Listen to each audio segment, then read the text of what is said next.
பிரியமானவர்களே, இயேசு கிறிஸ்து நாமத்தினால இந்த 6ஆம் நாள் அதிகாலை ஜெபத்தில் உங்கள் மனதார வாழ்த்தி ஆசிர்வதிக்கிறேன். கர்த்தருக்கு நன்றி. நம்ம ஒவ்வொரு நாளும் ஒவ்வொரு வசனங்களை சிலுவை குறித்து தியானித்து கொண்டுக்கிறோம். பாருங்க, ஒரு சின்ன வசனம் தான் நம்ம தியானிக்கிறோம். மத்தேயு சுவிசேஷம் 27ஆம் அதிகாரத்தில் 38 வசனம் மாத்திரம் வாசிப்போம் என்று சொன்னால் வாசிப்பாங்க.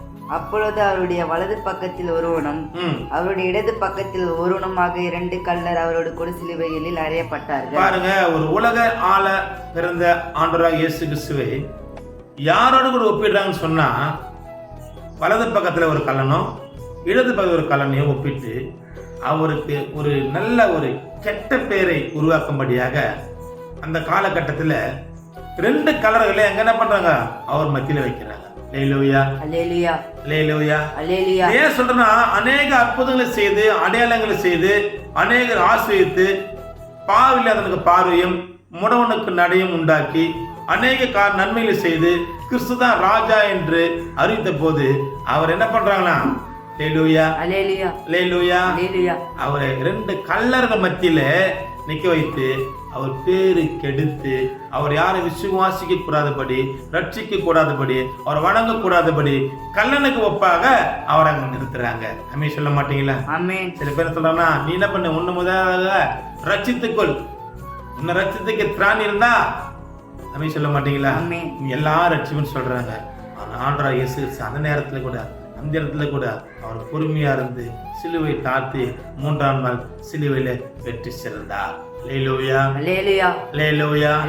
ஏன்னா நம்ம கூட நம்ம வாழ்க்கையில கூட இயேசு ஏற்றுக்கொண்ட சில காலங்களில கூட நமக்கு சில சோதனை வரும்போது கூட சொல்லுவாங்க, நம்மளை பார்த்து சொல்லுவாங்க, சொன்னா நீ இயேசு ஏற்றுக்கொண்டியே, இயேசு நாமத்தை மையப்படுத்தினியே, டிராக்ஸ் கொடுத்தியே, ஊழியர் செய்தியே, ரட்சிப்பட வச்சு உனக்கு என்ன நன்மை நடந்தது? ஒரு நன்மை நடக்கல. ஏன்னா நீயே வேதனைப்பட்டு இருக்கிற, உனக்கே கஷ்டம் வந்துருச்சு, உனக்கே கவலை வந்துருச்சு அப்படின்னு நிறைய பேர் யோசிப்பாங்க, நிறைய பேர் திட்டுவாங்க, ஒரு மாதிரி பேசுவாங்க.